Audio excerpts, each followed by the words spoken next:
മഴ തോറും മുമ്പ് ഒരു പുതിയൊരു വിശേഷത്തിലേക്ക് എല്ലാവർക്കും സ്വാഗതം. ഗ്രേസ് ഫോണെടുത്ത് അതിൽ ചിന്നുമോളുടെ ഫോട്ടോയിലേക്ക് തന്നെ ഇങ്ങനെ നോക്കിക്കൊണ്ടിരിക്കുകയാണ്.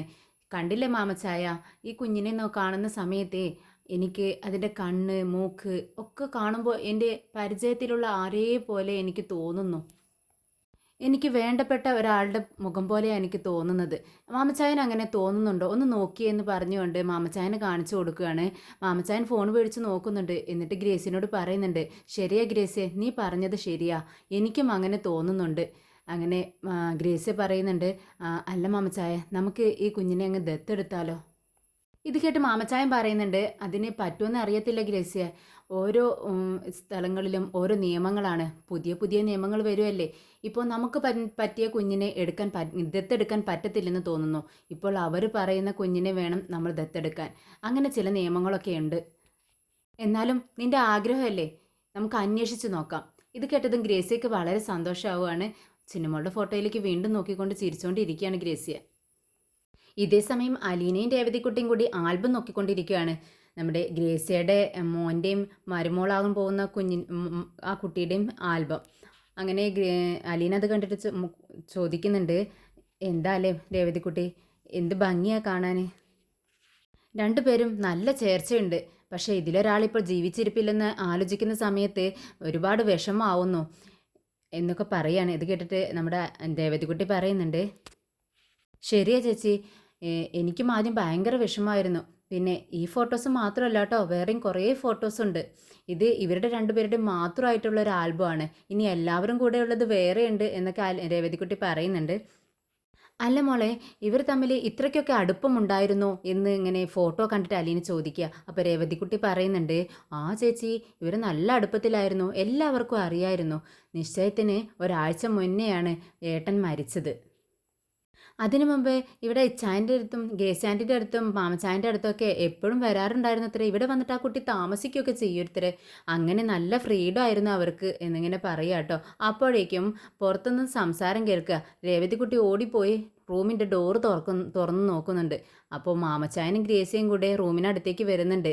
അല്ല, നിങ്ങളിതിപ്പോൾ എപ്പോൾ വന്നു എന്ന് ചോദിക്കുക രേവതിക്കുട്ടി. അപ്പോൾ ഗ്രേസി ആൻറ്റി പറയുന്നുണ്ട്, ആഹാ നല്ല പിള്ളേരാ ഞങ്ങൾ എപ്പോൾ വന്നു, നിങ്ങൾ വണ്ടിയുടെ സൗണ്ടൊന്നും കേട്ടില്ലെന്ന് ചോദിക്കുമ്പോൾ രേവതിക്കുട്ടി, ഇല്ല ആൻറ്റി, ഞാൻ സൗണ്ടൊന്നും കേട്ടില്ല എന്ന് പറയാം. അങ്ങനെ റൂമിലേക്ക് വരുന്നുണ്ട് അവർ.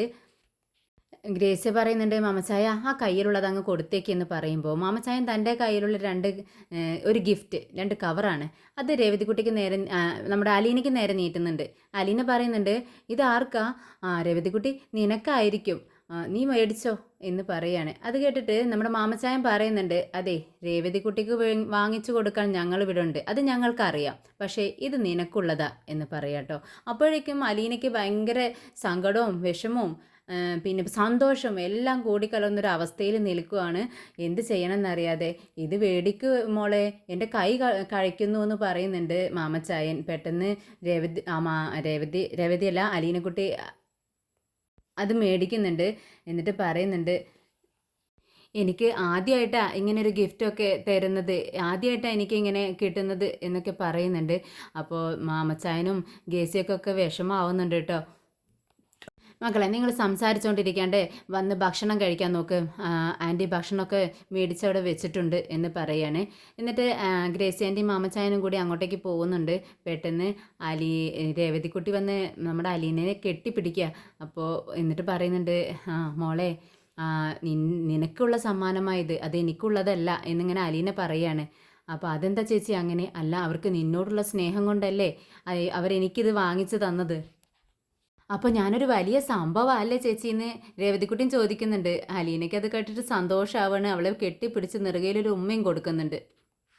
നമ്മുടെ വൈജയന്തിയുടെ വീട്ടിലാണെങ്കിൽ മുത്തശ്ശി ഇങ്ങനെ രാത്രി ഉറക്കം വരാതെ കിടക്കുക. അപ്പോൾ നമ്മുടെ കൃഷ്ണമോള് മുത്തശ്ശീന്ന് വിളിച്ചുകൊണ്ട് റൂമിലേക്ക് കയറി വരികയാണ്. മുത്തശ്ശിയുടെ മോളോ, ഇങ്ങോട്ടേക്ക് വാ, എന്താ മോളെ നീ ഉറങ്ങിയില്ലേന്ന് ചോദിക്കുമ്പോൾ, എനിക്ക് ഉറക്കം വന്നില്ല മുത്തശ്ശി, മുത്തശ്ശി എന്താ ഉറങ്ങാത്തേന്ന് ചോദിക്കുന്നുണ്ട്. ഒന്നുമില്ല മോളെ, ഞാനിങ്ങനെ ഓരോന്ന് ആലോചിച്ച് കിടക്കുകയായിരുന്നു എന്ന് പറയാണ്. അപ്പോൾ കൃഷ്ണമോള് ചോദിക്കുന്നുണ്ട്, അല്ല മുത്തശ്ശി, എന്താ ഈ അലീന ചേച്ചി വരാത്തെ? അവൾ വരുമായിരിക്കും, നാളെ ഇങ്ങോട്ടേക്ക് എത്തും, എൻ്റെ പ്രതീക്ഷ അങ്ങനെയാണ് എന്ന് മുത്തശ്ശി പറയുന്നുണ്ട്. ശരി, മോള് ഇരിക്ക് എന്ന് പറയാണ് മുത്തശ്ശി. അപ്പോൾ കൃഷ്ണമോള് പറയുന്നുണ്ട്, ഞാൻ ഇരിക്കാനല്ല വന്നത്, ഞാൻ കിടക്കാനാ എന്ന് പറയുമ്പോൾ മുത്തശ്ശി ചോദിക്കുന്നുണ്ട്, അതെന്താ മോളെ നീ അങ്ങനെ പറയുന്നത്? അല്ല, ഇന്ന് അലീനാൻ്റി ഇല്ലല്ലോ, ഇന്നലെ ഉണ്ടായിരുന്നില്ല. ഇന്നലെ ഇല്ലാത്തതുകൊണ്ട് മുത്തശ്ശി ഒറ്റയ്ക്ക് കിടന്നു. പക്ഷേ ഇന്നും അങ്ങനെ മുത്തശ്ശിക്ക് ഒറ്റയ്ക്ക് കിടക്കുമ്പോൾ വിഷമം വരില്ലേ? അതുകൊണ്ടാണ് ഞാൻ ഇങ്ങോട്ട് വന്നതെന്ന് പറയുന്നു. അത് കേട്ടതും മുത്തശ്ശിക്ക് ഒരുപാട് സന്തോഷമാവുക. സന്തോഷം കൊണ്ട് ഇങ്ങനെ കണ്ണുനീര് വരുന്നുണ്ട്. എന്നിട്ട് കൃഷ്ണമോളുടെ കൈ പിടിച്ച് അതിലൊരു ഉമ്മ കൊടുക്കുകയാണ്. അപ്പോൾ കൃഷ്ണമോൾ ചോദിക്കുന്നുണ്ട്, എന്തിനാ മുത്തശ്ശി കരയുന്നത്? മുത്തശ്ശിക്ക് സന്തോഷമാവാൻ വേണ്ടിയിട്ടല്ലേ ഞാൻ ഇങ്ങോട്ടേക്ക് വന്നത്. പിന്നെ ഇങ്ങനെ കരയാൻ പാടുണ്ടോ? സന്തോഷം കൊണ്ടാണോ കരയണേ എന്ന് ചോദിക്കാട്ടോ. അപ്പോൾ അതെ മോളെ, നീ ഇങ്ങനെ ചിന്തിച്ചല്ലോ, അത് തന്നെ വലിയ കാര്യം. അത് തന്നെ മുത്തശ്ശിക്ക് ഒരുപാട് സന്തോഷമായി. എന്നെക്കുറിച്ച് ചിന്തിക്കുന്ന ഒരാളെങ്കിലും ഇവിടെ ഉണ്ടല്ലോ എന്ന് പറയുന്നുണ്ട്. ചെന്ന് മോൾ ഉറങ്ങിക്കോ എന്ന് പറയുക. അങ്ങനെ അലീന കിടന്നിരുന്ന ഷീറ്റും തലേണയും പില്ലോയും എല്ലാം വെച്ച് കിടക്കുകയാണ് നമ്മുടെ കൃഷ്ണമോൾ. അന്നേരം പെട്ടെന്നൊരു സ്മെല്ല് വരികയാണ് ഈ ഷീറ്റിൽ നിന്നും. അപ്പോൾ പില്ലോയും മണത്ത് നോക്കുന്നുണ്ട് കൃഷ്ണമോൾ. എന്നിട്ടിങ്ങനെ ആസ്വദിക്കുക. എന്നിട്ട് പറയുന്നുണ്ട്, മുത്തശ്ശി കണ്ടോ, ഈ ഷീറ്റിനും ഈ പില്ലോയ്ക്കൊക്കെ നല്ല സ്മെല്ലാ, അലിന ചേച്ചിയുടെ സ്മെല്ല്. നിനക്ക് ഇഷ്ടമാണോ അവളെ എന്ന് മുത്തശ്ശി ചോദിക്കുന്നുണ്ട്. അത് മുത്തശ്ശി എനിക്കിഷ്ടമാണ്, എനിക്ക് ഒരുപാട് ഇഷ്ടമാണ്. നമ്മൾ എന്തെങ്കിലും ഒരു കാര്യം മനസ്സിൽ ചിന്തിച്ചാലുണ്ടല്ലോ, അന്നേരം തന്നെ അലീന ചേച്ചി ഓടി വരും. എന്നിട്ട് നമ്മൾ ആ വിചാരിച്ച കാര്യം അങ്ങ് സാധിപ്പിച്ചു തരും. എങ്ങനെയെന്ന് വെച്ചാൽ, നമ്മളിപ്പോൾ ഒരു ഗ്ലാസ് ചുടുവെള്ളം വേണമെന്ന് മനസ്സിൽ കരുതിയാൽ മതി, അന്നേരം തന്നെ അലീന ചേച്ചി മുന്നിലുണ്ടാവും ഒരു ഗ്ലാസ് ചുടുവെള്ളവുമായിട്ട്. ഞാൻ അന്തം വിട്ടിട്ടുണ്ടോ മുത്തശ്ശി? എങ്ങനെയാണ് ഇതൊക്കെ മനസ്സിലാക്കാൻ കഴിയുന്നത്? എനിക്ക് ഇതുപോലത്തെ ഒരു ചേച്ചിയായിരുന്നു വേണ്ടിയിരുന്നത്. പക്ഷേ എനിക്ക് കിട്ടിയതോ ഒരു മൂശേട്ട. ഒട്ടും സ്നേഹമില്ലാത്തൊരു ചേച്ചിയാണ് എനിക്ക് കിട്ടിയത്. എനിക്ക് അലീന ചേച്ചിയെ പോലെ ഒരു ചേച്ചിയെ മതിയായിരുന്നു എന്ന് പറയാട്ടോ. ഇത് കേട്ടിട്ട് നമ്മുടെ മുത്തശ്ശി ചിരിക്കുന്നുണ്ട്. ശരി മോളെ, നീ കിടന്നുറങ്ങ്. ഓക്കെ മുത്തശ്ശി, ഗുഡ് നൈറ്റ് എന്ന് പറഞ്ഞുകൊണ്ട് രണ്ടാളും കിടന്നുറങ്ങുകയാണ്. രാവിലെ നേരത്തെ തന്നെ അലീന എണീറ്റ് താഴേക്ക് വരികയാണ്. നമ്മുടെ ഗ്രേസിയും മാമച്ചായനും ഹാളിൽ ഇരിക്കുന്നുണ്ട്. അലീനെ കണ്ടവൻ ചോദിക്കുന്നുണ്ട്, ഇതെന്താ മോളെ, നീ ഇത്രയും പെട്ടെന്ന് ഇത്രയും നേരത്തെയും പോവുകയാണോ? ഭക്ഷണം കഴിച്ചിട്ട് പോയാൽ പോരെ എന്ന് ചോദിക്കുക. ഇല്ല ഗ്രേസി ആൻറ്റി, പാലായിലെത്തണ്ടേ, ഒരു 9 മണിയാകുമ്പോഴേക്കും എനിക്ക് അവിടെ എത്തണം. അല്ലെങ്കിൽ മുത്തശ്ശി തനിച്ചാവും. അവരെല്ലാം പോവും. കുട്ടികൾ സ്കൂളിൽ പോവും, മാഡം ബാങ്കിൽ പോവും, അവിടുത്തെ അച്ഛനാണെങ്കിൽ ഷോപ്പിലേക്കും പോവും. അപ്പോൾ മുത്തശ്ശി ഒറ്റയ്ക്ക് ആവില്ലേ, അപ്പോഴേക്കും ഞാൻ അങ്ങോട്ടേക്ക് എത്താൻ വേണ്ടിയിട്ടാണ് എന്ന് പറയാണ്. ശരി മോളെ, നീ ചായ കുടിച്ചോ എന്ന് ചോദിക്കുന്നത്. ചായ ഒരു ഗ്ലാസ് ചായ ഞാൻ നേരത്തെ കുടിച്ചു ആൻറ്റി എന്ന് പറയാം. അങ്ങനെ രാത്രി പറയുന്ന സമയത്ത് അലീനയ്ക്ക് ഒരുപാട് വിഷമമാവുകയാണ്. നമ്മുടെ ഗ്രേസ് ആൻറ്റിയുടെ കൈ പിടിച്ചുകൊണ്ട് അലീന പറയുന്നുണ്ട്, ആൻറ്റി എനിക്ക് കരച്ചിൽ വരുന്നുണ്ട്. എന്താണെന്നറിയാവോ? സന്തോഷം കൊണ്ടാണ്. ഞാനിപ്പോൾ ഇവിടെ നിന്നും പോകുന്ന സമയത്ത് എനിക്ക് എത്രയോ വേണ്ടപ്പെട്ട ഒരാളുടെ എൻ്റെ ഫാമിലിയുടെ കൂടെ, അതായത് എനിക്കൊരു വേണ്ടപ്പെട്ട ആളുടെ വീട്ടിൽ വന്ന് പോകുന്നത് പോലെയാണ് എനിക്ക് വിഷമം വരുന്നത്. എൻ്റെ ചിന്നുമോളെ ലേവതിക്കുട്ടിയെ ഇങ്ങോട്ടേക്ക് കൊണ്ടുവരുന്ന സമയത്ത് ഞാൻ ആകെ പേടിച്ചിരിക്കുകയായിരുന്നു. അവൾക്ക് എങ്ങനെയുള്ള ആളെയാണോ ഇവിടെ കിട്ടുന്നത് എനിക്ക് അറിയത്തില്ലായിരുന്നല്ലോ അന്നേരം. പക്ഷേ ഇപ്പം എനിക്ക് മനസ്സിലായി, അവൾക്ക് അവളുടെ സ്വന്തം അച്ഛനെയും അമ്മയും പോലെ 2 വ്യക്തികളാണ് നിങ്ങളെന്ന്. അതുകൊണ്ട് ഞാൻ ഒരുപാട് സന്തോഷത്തോടെയാണ് ഇവിടുന്ന് പോകുന്നത് എന്ന് പറഞ്ഞാണ് ഈ അലീനയുടെ കണ്ണിൽ നിന്നിങ്ങനെ വെള്ളം വരുന്നത് കണ്ട് ഗ്രേസി അവളെ സമാധാനിപ്പിച്ചുകൊണ്ട് തൻ്റെ നെഞ്ചിലേക്ക് ചേർത്ത് കിടത്തുവാണ്. എന്നിട്ട് പുറത്തിങ്ങനെ തട്ടുന്നുണ്ട്. ഗ്രേസിയുടെ കണ്ണിൽ നിന്നും ഇങ്ങനെ തുരുതുരാ വെള്ളം വരുന്നുണ്ട്. മാമച്ചായനോട് പറയുന്നുണ്ട്, മാമച്ചായ ഈ കുട്ടിയെ അങ്ങ് ബസ് സ്റ്റോപ്പ് വരെ കൊണ്ടാക്ക് എന്ന് പറയാണ്. പിന്നീട് ഗ്രേസി പറയുന്നുണ്ട്, മോള് വിഷമിക്കണ്ട കേട്ടോ, എന്ത് വിഷമമുണ്ടെങ്കിലും ഒന്നിങ്ങും വിളിച്ചാൽ മതി. പിന്നെ ഞങ്ങളൊരു ദിവസം ഞങ്ങൾ 2 പേരും രേവതിക്കുട്ടീനെയും കൊണ്ട് അങ്ങോട്ടേക്ക് വരണ്ട്, പാലായിലേക്ക് എന്ന് പറയാണ്. ശരി എന്ന് പറഞ്ഞുകൊണ്ട് യാത്ര പറഞ്ഞ് അവിടെ നിന്ന് ഇറങ്ങുവാണ്. പിന്നീട് വൈജയന്തിയുടെ വീട്ടിലെത്തുന്നുണ്ട്. കോളിംഗ് ബെല്ലടിക്കുന്നുണ്ട്, ആരെയും കാണുന്നില്ല. പിന്നീട് ജനൽ വഴിയും വീടിന് 4 പുറം പിറകുവശത്തെ വാതിലും ഒക്കെ തട്ടി നോക്കുന്നുണ്ട്. വീടിന് ചുറ്റും നടന്നിട്ടും ഒരു അനക്കവും കേൾക്കുന്നില്ല. അങ്ങനെ വിഷമിച്ച് നിൽക്കുകയാണ് നമ്മുടെ അലീന. അതേസമയം വൈജയന്തി അമ്മയും കൊണ്ട് അമ്മയുടെ വീട്ടിലേക്ക് പോയിരിക്കുകയാണ്, കമലയുടെ അടുത്തേക്ക്.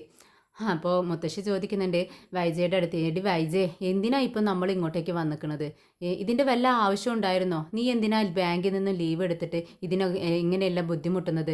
ഇന്നല്ലല്ലോ നമുക്ക് ഡോക്ടറെടുത്ത് വരേണ്ട ദിവസം ഉണ്ടായിരുന്നത്, കുറച്ച് ദിവസം കഴിഞ്ഞിട്ടല്ലേ പിന്നെ മുന്നേ തന്നെ ഇതെല്ലാം ചെയ്തു വെക്കുന്നത് എന്തിനാന്ന് ചോദിക്കുന്നുണ്ട്. അതെ അമ്മേ, ഞാൻ അമ്മയുടെ മോളാണ്, അമ്മയുടെ കാര്യങ്ങളെല്ലാം ഞാനല്ലേ ശ്രദ്ധിക്കുന്നത്. അപ്പോൾ ഇതെല്ലാം എങ്ങനെ എപ്പോൾ ചെയ്യണമെന്ന് ഞാൻ തീരുമാനിക്കും എന്ന് പറയാണ്. അപ്പോൾ അമ്മ പറയുന്നുണ്ട്, അതെ ആ കുട്ടി, ആ മോളുണ്ടല്ലോ അലീന, അവൾ വന്ന് അവിടെ ഇരിക്കത്തില്ലേ, അവിടെ വീടിൻ്റെ ചാവി നീ അവിടെ എവിടെയെങ്കിലും വെച്ചിരിക്കണോ, അവൾക്ക് അറിയാവുന്ന സ്ഥലത്ത് എന്ന് ചോദിക്കുകയാണ്. അപ്പോൾ അത് കേട്ടിട്ട് വൈജയന്തിക്ക് ദേഷ്യം വരികയാണ്. അമ്മയ്ക്ക് അവളുടെ കാര്യം പറയാനേ ഉള്ളൂ നേരം, അവൾ എന്തെങ്കിലും ചെയ്യട്ടെ എന്ന് പറഞ്ഞുകൊണ്ട് ദേഷ്യപ്പെട്ട് കമലയുടെ അടുത്തേക്ക് ചെല്ലുകയാണ്. കമല 2 ഗ്ലാസ് ജ്യൂസുമായി വരുന്നുണ്ട്. ഇത് തണുത്തതാണോ എന്ന് ചോദിക്കുന്നുണ്ട്. അതേന്ന് പറയാണ്. ആ എങ്കിൽ എനിക്ക് വേണ്ട എന്ന് അമ്മ പറയുന്നുണ്ട്. അത് കേട്ട് കമല വേണ്ടെങ്കിൽ കുടിക്കണ്ട എന്നും പറഞ്ഞുകൊണ്ട് അവിടെ വെക്കുകയാണ്. നിങ്ങൾ ഊണ് കഴിച്ചിട്ടല്ലേ പോകുന്നുള്ളൂ എന്ന് കമല ചോദിക്കുമ്പോൾ വൈജയന്തി, ആ അത്രയ്ക്ക് തന്നെ ഉള്ളൂ ചേച്ചി, ഞങ്ങൾ ഊണ് കഴിച്ചിട്ടാണ് പോകുന്നതെന്ന് പറയുന്നു. മുത്തശ്ശിയുടെ മനസ്സിലാണെങ്കിൽ ആകെ ആദ്യമാണ്, അലീന വീട്ടിൽ വന്ന് തനിച്ചാവുമല്ലോ, ഇനി പുറത്ത് നിൽക്കേണ്ടി വരുമോ എന്നൊക്കെയുള്ള ചിന്തയിൽ ഇങ്ങനെ ടെൻഷൻ അടിച്ചിരിക്കുകയാണ്. കമലയും വൈജയന്തിയും കൂടി കിച്ചണിൽ ചോറ് വിളമ്പാനുള്ള പരിപാടിയിലാണ്. അപ്പോൾ വൈജയന്തി ഇങ്ങനെ ചോദിക്കുന്നുണ്ട്, ഞാൻ അവൾക്കിട്ടൊരു പണി കൊടുത്തതാണെന്ന് വൈജയന്തി പറയുന്നത് കേട്ട് കമലം പറയുന്നുണ്ട്, അവൾക്കിട്ട് പണി കൊടുക്കേ, എന്താ കാര്യമെന്ന് അന്വേഷിക്കുകയാണ്. അല്ല, അവൾ ഇന്നലെ വരാമെന്ന് പറഞ്ഞിട്ടാണ് പോയത്, 2 ദിവസത്തെ ലീവും ചോദിച്ചുകൊണ്ട്. പക്ഷെ അവൾ ഇന്നലെ വീട്ടിലെത്തിയില്ല. ഇന്ന് അവൾ വരട്ടെ, എന്നിട്ട് അവിടെ പുറത്ത് കുറച്ച് നേരം നിൽക്കട്ടെ. അതുകൊണ്ട് തന്നെയാ നേരത്തെ കാലത്തെ അമ്മയും കൊണ്ട് ഞാൻ ഇങ്ങോട്ടേക്ക് പോകുന്നത്. അല്ലാതെ എനിക്ക് ഭ്രാന്തൊന്നുമല്ല. ബാങ്കിൽ നിന്നും ലീവ് എടുത്ത് അമ്മയും കൊണ്ട് 3-4 ദിവസം കഴിഞ്ഞിട്ട് അമ്മയെ ഡോക്ടറെ കാണിക്കേണ്ട ആവശ്യമുള്ളൂ. പക്ഷേ കുറച്ച് നേരത്തെ ആവട്ടെ എന്ന് ഞാൻ അങ്ങ് ചിന്തിച്ചു.